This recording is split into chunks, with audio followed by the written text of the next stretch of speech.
عودة ليونيل ميسي للكامب نو، لكن في الرقصة الأخيرة لبطولة الكينجز ليج. هل فعلا أجويرو هيقدر يقنع ميسي إن هو يرجع الكامب نو علشان يشارك في المباراة النهائية لبطولة الكينجز ليج؟ أو إيه هي بطولة الكينجز ليج اللي أنا عمال أتكلم عنها دي؟ خلينا أشرح لك كل حاجة تخص بطولة الكينجز ليج ومين صاحب الفكرة، وهل ميسي فعلا هيرجع الكامب نو ولا لا. بس قبل أي حاجة صلي بينا على النبي وانزل اعمل لايك واكسبلور الفيديو ده علشان يوصل لأكبر عدد من المتابعين. طبعا في البدايه خليني اقول لك ان اصحاب فكره بطوله الكينجز ليج هم جيرارد بيكيه ويوتيوبر اسباني شهير جدا يسمى ايباي، والبطوله بتقام كل يوم احد الساعه 4 بتوقيت اسبانيا على منصه مشهوره جدا.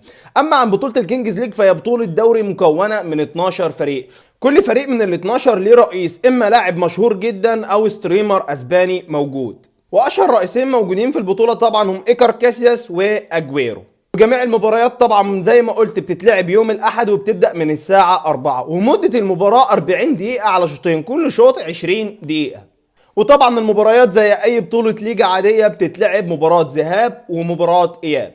طبعا كل فريق بيتكون من 12 لاعب، لكن اللي بيشارك في الملعب هم 7 لعيبه فقط. لكن خليني اقول لك ان اللعيبه من رقم 1 لرقم 10 دول لعيبه مسجلين عادي في الفريق. اما عن اللعيبه من رقم 11 لرقم 12 وهم اخر 2 لعيبه بيكونوا حاجه من 2، لا اما لاعب محترف سابقا او محترف حاليا. طبعا من اللعيبه المحترفه اللي شاركت كان تشيرشاريتو وكابديفيلا، اللاعب اللي فاز بكاس العالم مع منتخب اسبانيا.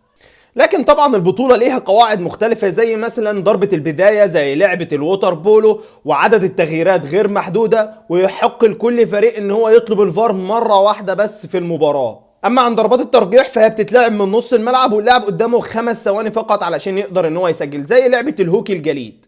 وفي حاجه طبعا اسمها الخمس بطاقات الذهبيه، والخمس بطاقات دول كل فريق بيسحب منهم بطاقه قبل بدايه المباراه، وهم عباره عن ركله جزاء فوريه، او الغاء طرد او انذار اصفر على لاعب، او طرد لاعب من الخصم لمده دقيقتين. اما عن البطاقه الاخيره وهي بطاقه الجوكر، ويحق ليك انك انت تختار اي اختيار من الاربعه اللي قلتهم قبل دول. اما عن مشاركه ميسي فجيرارد روميرو طلب من اجويرو ان ميسي يشارك في البطوله، وكان في لاعب اسباني مشهور حب ان هو يشارك لكن النادي ما وافقش فلعب ولبس قناع.